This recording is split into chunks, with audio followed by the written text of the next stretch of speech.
The theme of age is made clear many times throughout Xenoblade 2, but it's far more prevalent than it has any business being in the first chapter alone, which left me wondering, what's my age got to do with anything?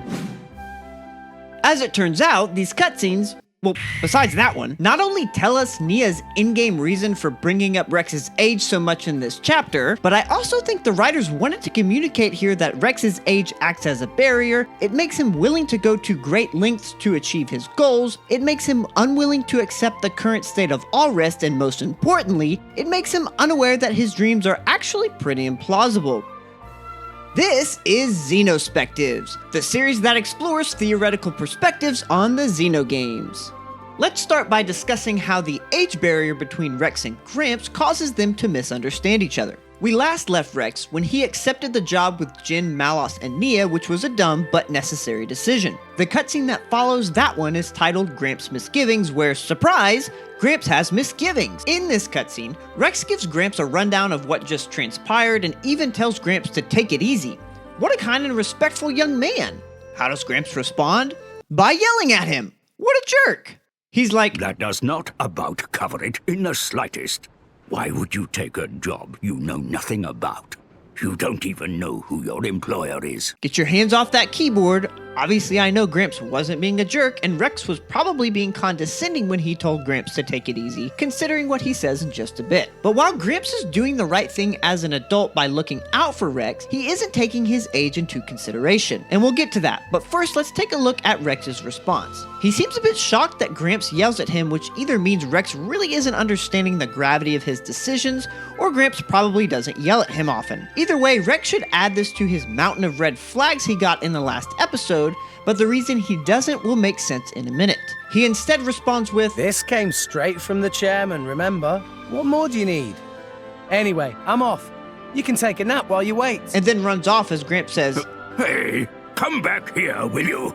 Rex! Yeah, judging by the fact that Rex tells Gramps to take a nap, I think we can assume he is indeed being condescending and treating Gramps like some useless old man. Even if he didn't mean to, Gramps still took it that way, as we'll see in Chapter 2 in a later episode. Now, the reason Gramps yells at him is because all he's concerned about right now is looking out for Rex, as he should be, but the whole age barrier thing comes in because he's not considering things from Rex's perspective. From his perspective, Gramps is being far too overprotective. If there's anything I've learned about growing up, it's that 9 times out of 10, when an adult warns you not to do something, you're gonna do it anyway. Not because you don't love or value them, but because you have to find out for yourself. And even though it sucks, learning the hard way is oftentimes the best way. As hard-headed as Rex is, there's really no stopping him, and as we know, this was arguably the best path for him to take.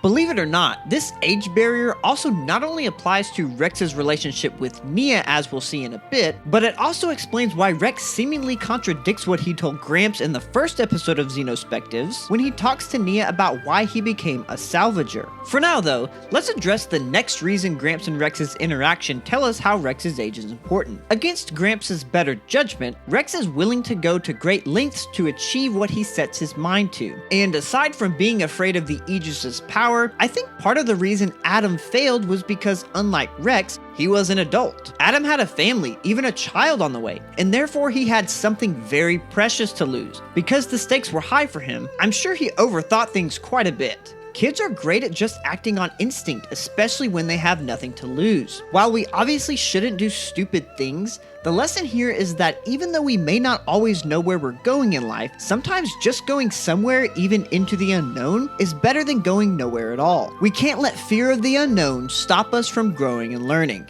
Thank you for coming to my TED Talk. Don't worry, there's plenty more where that came from when we get into Nia and Rex's scene aboard the Maelstrom. But in order for that scene to make any sense, we need to analyze their prior conversation about Rex's age, which tells us why Nia keeps bringing it up so much. We are first greeted with Rex staring at a boat he's apparently seen before, considering he name drops it and says, Banner sure has deep pockets. Nia overhears him and just can't help but mock him by saying, Gawking at a boat. What are you, 12? Wait, maybe you are 12. Just to remind you, this is only Nia's second encounter with Rex, period. And both times, the first thing that comes out of her mouth has something to do with Rex's age, and it's not even the last time she mentions it in this chapter. Truthfully, I actually think this tells us that Nia is self-conscious about how young she looks despite her age. Think about it. Other than the overarching themes we are going through right now, Rex's age truly has nothing to do with the current situation that Nia is aware of, unless he can't perform his job well, which we know isn't the case. Rex rightfully retaliates with, What's my age got to do with anything? I can tell an awesome feat of engineering when I see one. "If only you knew, Rex." Nia then says, You don't close your mouth, soon you're gonna swallow a fly. and Rex mumbles to himself, What's her problem? We're nearly the same age. "Wrong again, Rex. 2 strikes, you're at..." Oh wait, that's not right. Rex saying this is also a bit of foreshadowing and really meant to be a treat for the players who either have a good memory, otherwise known as not me, or those who go for a second playthrough. Even though Nia says these things because she's likely insecure about the way she looks, she also obviously sees Rex as lesser because of his age. And this is literally the way pretty much any society around the world looks at age. They assume just because someone hasn't spent as much time on Earth as they have that they're automatically less qualified for a given task, or simply don't know what they're talking about, despite young people proving these kinds of people wrong time and time again. Believe it or not, we've only scratched the surface so far when it comes to the importance of Rex's age, so That's a poker kid. Rex finally decides to dish it back out to Nia and says, Also, you might want to watch where you stand. Otherwise, when we cast off, that rope will take your leg off. Nia freaks out as Rex awkwardly puts his hand behind his head and says, Gotcha. Aside from getting payback, this is a way for Rex to not only show that he knows what he's talking about when it comes to salvaging, which is clear by the fact that Nia believed him even though he was joking, but this also shows that despite what Nia may want to believe, they're both on the same level and have more in common than she thinks. In the next shot, Jin and Malos just kind of appear, looking disgusted as ever at Rex and Nia as Shoulder Pads here shows up to tell Rex he's got Night Watch and to rest up until then. Gee, thanks, Captain! I sure do love forcing myself to stay up all night, thanks for asking. Any guesses as to why Rex is the lucky one who gets Night Watch? That's right, because he's the young one. And don't worry, this is made clear in just a second at the beginning of Rex and Nia's conversation aboard the Maelstrom. Regardless, Rex is apparently a much better person than me, cause I'd be pissed. And he's just like, Aye, aye. and runs off like usual. Later. Where is that unquestioning respect with Gramps, Rex? Huh? After a quick shot of the Maelstrom taking off as well as its interior, we get the most significant scene of the bunch in terms of importance to Rex's age. We start with a wide shot of Rex at the top of the watchtower while, according to Nia, everyone's boozing below deck. Ah yes, the real reason you wanted Rex to take Night Watch, you sly dog. Anyway, the camera switches to a first-person perspective of Rex's binoculars, and in it we see just a bit of that ever-elusive world tree, which we'll get to, but then Rex notices that the Monoceros is following them. You know, the ship that should have been a red flag in the last episode. I'm sure Rex starts connecting the dots here, but is interrupted by Nia, who walks up and complains that, It's way too cold up here. despite the fact that she's essentially covered from head to toe in a very thick jumpsuit while my boy Giga Chad is over here rocking them booty shorts. Who's being the little kid now? Anyway, Rex turns around and exclaims, You. to which Nia responds, I'll have you know I've got a name. It's Nia. Okay then, Miss Priss. I'll keep that in mind when you seem to get frustrated at Rex doing the same thing to you. But first, let's discuss the whole reason Nia came up here in the first place. Did she really just feel sorry for Rex getting left out of the party after she relentlessly teased him for being a kid who obviously isn't old enough to drink? Nia is neither that stupid or nice. No, I think Nia came up here because 1, she likes Rex, obviously, but mainly because I think she finally realized in our last scene that she has way more in common with him than any of those other goons. As humans, or Gormati in this case, we are naturally attracted to those like us, so we have something in common to talk about. Interestingly enough though, this realization still doesn't remove the age barrier between Rex and Nia, as you'll see in a bit. When Rex asks why she's not boozing below deck with them, she says, It's not that I hate it. I just really don't need a headache right now. but watch what she does when Rex responds. Good thing you're not a salvager then. She says, Why's that? Whoa, back up there, Slick. You all of a sudden seem pretty interested in some small talk. And no, I don't think it's because she's bored, because if that were the case, she wouldn't have diverted the conversation like she's about to do in a minute. After After Rex's citation of the first rule of the infamous Salvager's Code, Swim like a fish and drink like one too. Nia says, Oof, sounds terrible. I don't think I'll be changing careers. then Rex says, Probably for the best. which, like in the last episode of XenoSpectives, shows his interest in becoming an esteemed driver himself. But Nia's response is more interesting here, because as I mentioned mere seconds ago, Nia makes it clear she's no longer interested in small talk by diverting the conversation by saying, So, kid, but getting interrupted by a seemingly frustrated Rex who says, My name's Rex. and I think he's frustrated because she, kinda just ignored his statement, but also because she doesn't seem to have any interest in using his name. This wouldn't be a big deal if she didn't want to be called by her name. To make this more frustrating, she even seems to respond begrudgingly. okay, Rex. Sorry, I didn't know that was such an inconvenience for you. Nia acting this way toward Rex is of course in character for her, and it actually shows she's got a bit of growing up to do herself, but you never saw her acting that way toward anyone older than her. To be fair, Nia does kind of have a crush on Rex, and she gives others such as Zeke a hard time later on in the story, but you can't tell me at least part of the reason she treats Rex like this isn't because he's younger, especially considering she may not even have developed feelings for him yet. Here's where things start to get interesting though, because in a bit, we'll discuss why Rex's age combined with what I'm about to bring up actually might make him the perfect candidate for the hero of all rest. Continuing the sentence she started, Nia asks Rex, Why did you start salvaging in the first place? to which he responds, That there. as Nia asks, The world tree.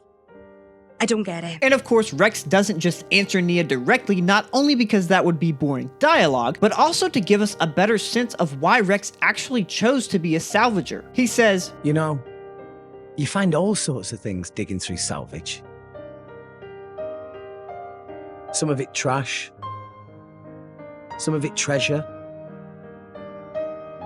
But all of it from people long gone. this tells us that Rex is fascinated by people, not salvage, and as you probably know, this is crucial to his character arc and will be brought up throughout the game, so of course keep it in mind. But it's not just people he's concerned with. After he talks about how living space is running out and how he saw a Titan go under the other day, he also mentions how, There must have been loads of animals still living on it. which as alluded to in the first episode of XenoSpectives, implies Rex values all life. Then he says, But up there, Elysium is waiting for us. notice how he says us. He's not focused on finding living space because he's scared of dying or wants a better life for himself. This is made even clearer later when he tells Malos and eventually Glimmer why he does what he does. Rex wants to find living space for everyone so people stop fighting over land and resources. And this is a big deal because when you combine all of these things with Rex's young age, I think you get the perfect candidate for the hero of all rest. His age makes him old enough to comprehend the weight of life.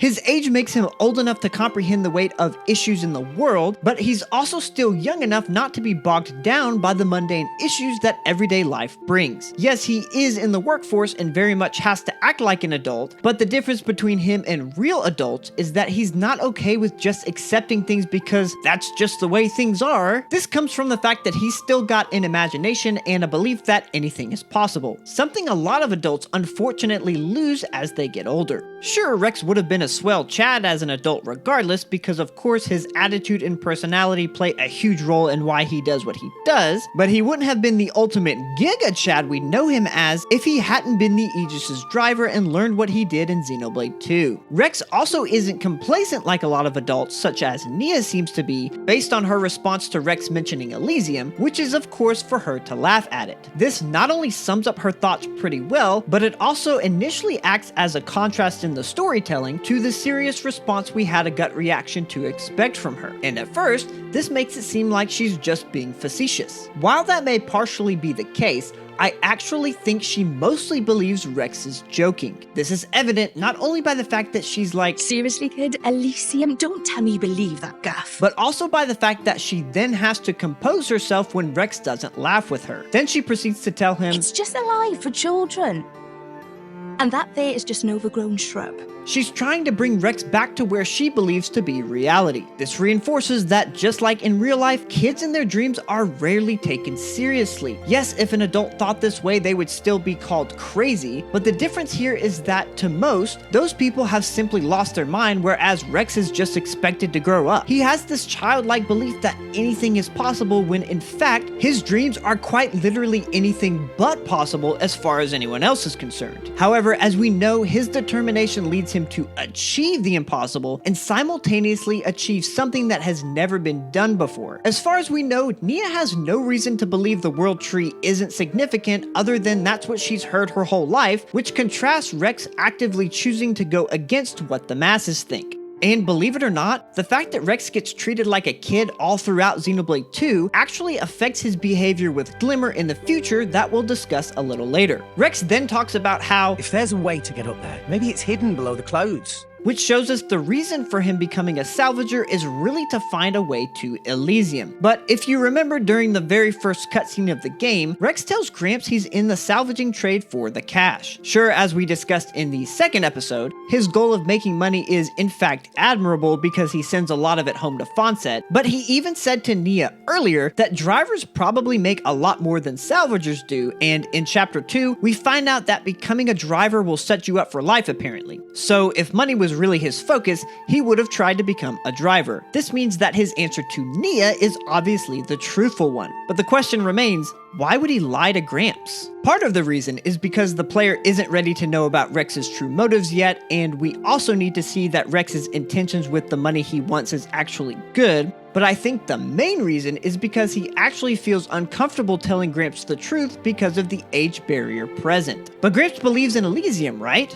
Well, we could assume that, but that doesn't change the fact that the majority consensus is that it's a fairy tale. Even if Gramps is in the minority with Rex, he's still like a parent to Rex and most likely wouldn't want him wasting his time pursuing something so outlandish since it's never been done before. We can't know this for sure, but it doesn't change the fact that Rex probably thought Gramps wouldn't buy it. Similarly, when I first started this YouTube channel, I didn't even tell my parents because I thought they would think it's silly, and I wasn't even living with them at the time. Now, I knew they'd support me, but that doesn't change the fact that it was still embarrassing to mention it because trying to pursue something like YouTube is considered to be a joke to most people. And I'm betting Rex felt the same way about telling his guardian about his dreams of reaching the top of the world tree. Nia, on the other hand, looks to be much younger than she is, so Rex probably felt comfortable telling her the real reason and thinks she'd believe him and be on board. Plus, there's no repercussions there either since he just met her. But of course, this wasn't the case, which means there's still an age barrier between Rex and Nia. Rex then talks about how if they can reach Elysium, there'd be no need to fight over land and resources and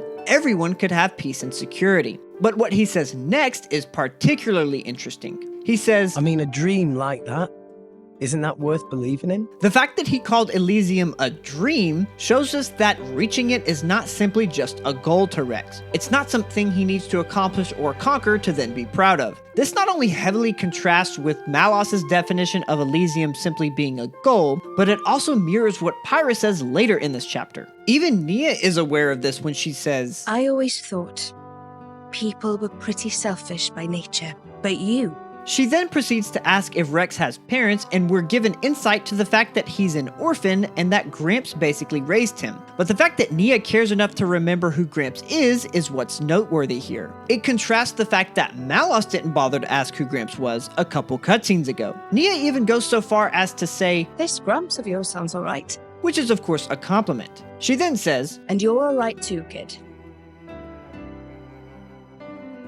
Not that different from me. this of course foreshadows that they'll be adventuring together soon, but it also shows that, just like Rex believes in his dream of Elysium, Nia wants something to believe in too.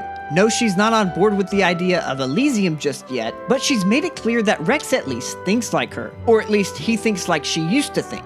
But I think the most interesting thing of all is that Rex being treated like a kid throughout Xenoblade 2 partially influenced the way he treated Glimmer when he got older. If you remember, he was very harsh with her, obviously too harsh at times, and while he sometimes treated her like a little kid thanks to that kind of behavior probably rubbing off on him when he was young, I think he was eventually reminded that just because someone's a kid doesn't mean they have any less value than an adult, and it shows when he eventually lets her tag along with the rest of the crew to fight Alpha. Character development doesn't get much better than that. And neither does a man like Daddy Chatosaur. Feel free to let me know in the comments if I overlooked something, or let me know what scene you're most excited to dive into next. If you missed the last episode, check it out right here, or if the next episode is available yet, you can check it out here. And as always, thanks for watching till the end.